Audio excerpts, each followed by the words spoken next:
Šodien es jūtos daudz labāk un cerīgāk nekā pirms 2 gadiem. Pirms 2 gadiem mītņā pie Brīvības pieminekļa tā sajūta, kas manī palika pēc tam, bija, ka tie, kas ir sapulcējušies ar domu, mēs viņus uzvarosim.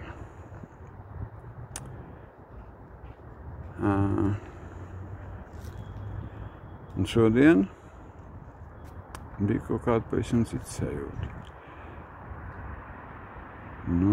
Tas vēstījums, kas aizskanēja kaut kur augstāk, augstu debesīs, tas vēstījums bija: uzvarēsim. Runa bija īsāka, skaidrāka, noteiktāk, cerīgāka. Un, protams, kā šādos oficiālos pasākumos pieņemts, runāja mūsu valsts pirmā amatpersona premjerministri, runāja Saeimas priekšsēdētāji, runāja Saeimas priekšsēdētāja vietniece Zanda Kalniņa-Lukaševica,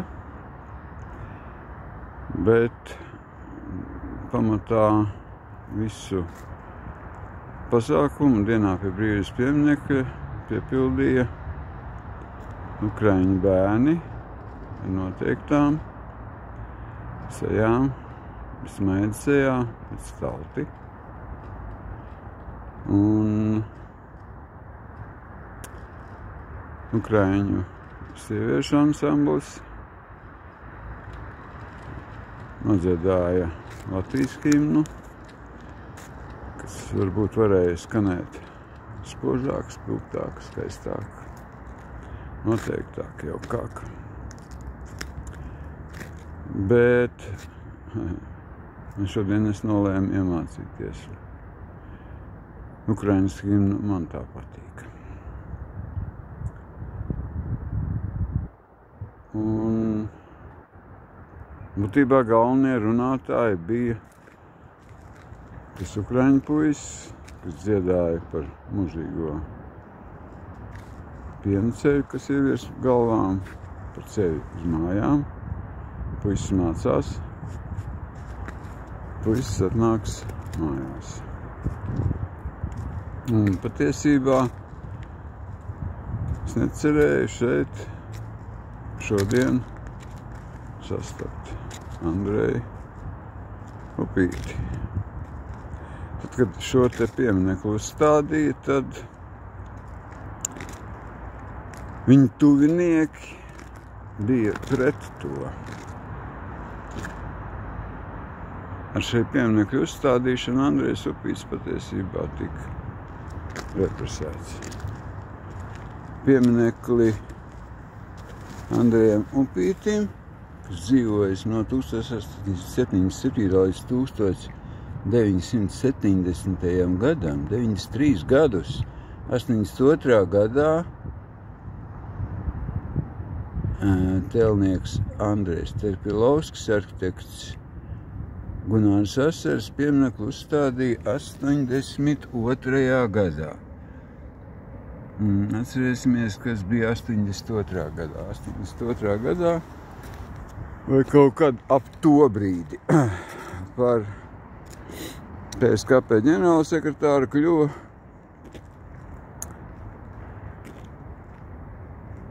Andropovs. Andropovs par PSRS valsts drošības komitejas priekšsēdētāju kļuva 67. gadā. 68. gadā bija Prāga. Un šeit, pie Krievijas vēstniecības, kaut kā pilnīgi negaidīti, tur ceļu līdz Ukrainas vēstniecībai, pie Krievijas vēstniecības bija sanākuši kopā Tie krievi, kas te ir Latvijā, tie krievi, kas tūlīt pēc 24. februāra, saprotot, kas ir, kā ir, kāpēc ir, ka tas ir ilgi briedis, ka tā ir liela krīze, tā ir milzīga krīze.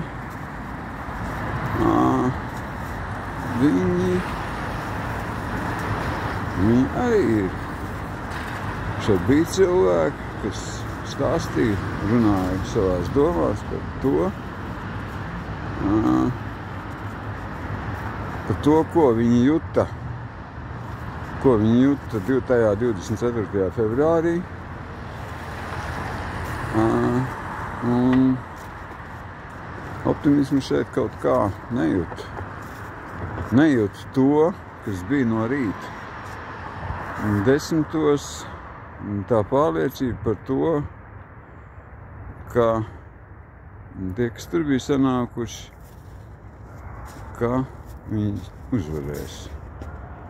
Un jautājums par to, kas bija un kas Krievijai bija vainīgs.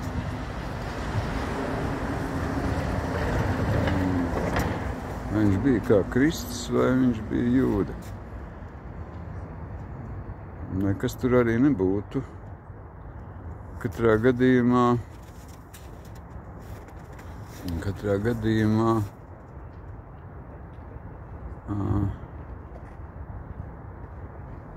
mums ir daudz lietas, ko padomāt, mums ir daudz lietas, ko vajadzētu izdarīt. Un tad lūk, šeit viņi, varbūt tie krievi cilvēki, varbūt, teiksim tā, aktīvisti, šeit pie Krievijas vēstniecības ir atnesuši plakātus, kas 10. bija pie Brīvības pieminekļa.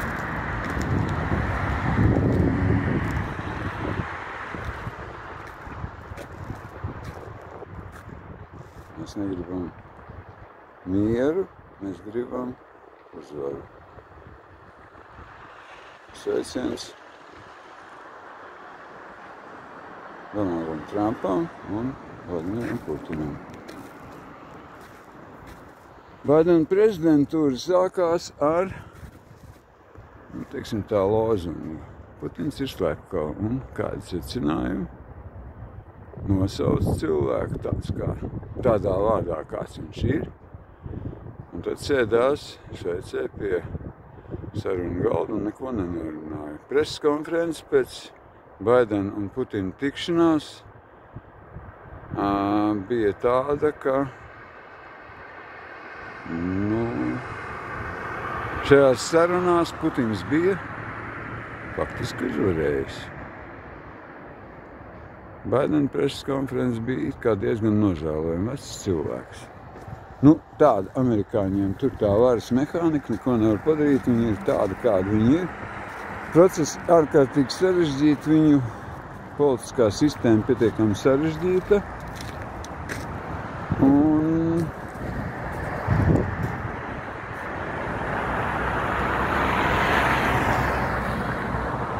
man liekas, ka es ceru, ka jau šogad, bet tas nebūs šogad, kad mēs varēsim svinēt